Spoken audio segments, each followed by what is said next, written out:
A Tuesday that feels like a Monday. That's what I'm going through right now. A Tuesday that feels like a Monday. Yet nothing ever feels like a weekend. It's funny how we were trained in our everyday lives how to move through each and every day with our eyes locked in on the next day off. Now, some businesses don't give their employees 2 days off in a row. It could be a Friday and then once again on a Monday or a Tuesday. I truly do sit down with them and ask them, how do you live this lifestyle? Especially when I need 3 days off and they have to be in a row.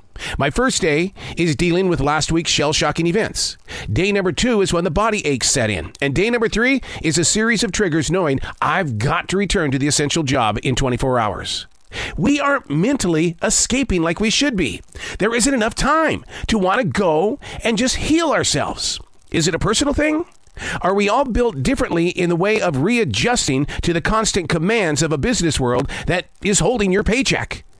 My essential job sees Mondays as being the final day of the week. The real work day for them, the first day, is going to be on a Tuesday, but that's not in touch with reality. Everything that we were taught in school means absolutely nothing mentally as we prepare for the next day. Hey, it's Arrow. This is The Daily Mess, a chronological walk through an everyday world. I am a daily writer, a silent wolf. I sit on the edge and I watch, I listen, I study, and then we get to have a conversation. This is The Daily Mess. I recently spent time with a man in his elder years that spoke of being disappointed about being so addicted to his smartphone. A smart man, an inventor, non-stop creative spirit that physically told me that his next adventure is far away from this country without taking his smartphone. He wants to go cold turkey. Oh, I can't relate with this one. Because 75% of what I do is connected to that smartphone. My business world is on that phone. Without my interviews, without my movie premieres, without my live performances, if they went silent, it would deeply, deeply damage me. Now, that doesn't mean that I'm not attracted to the news headlines and other forms of fake news and clickbait. Oh, no. I've still got to check that out. And that, to me, is where I have a problem. The same is true about influencers. Do they truly use the product that they're promoting? Or is it just another way to make a dollar? Smartphone deprivation. If you challenged yourself to drop the device, how long will it take you to pick it back up? Mentally and physically, can you leave it behind and not create a dent in your destination?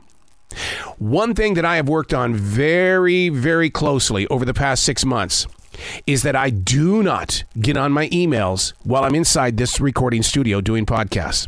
The reason being, I was spending way too much time answering emails and checking out websites, not getting my job done. So I would come out of the studio somewhere around 5, 6 o'clock in the evening. And it's like, what?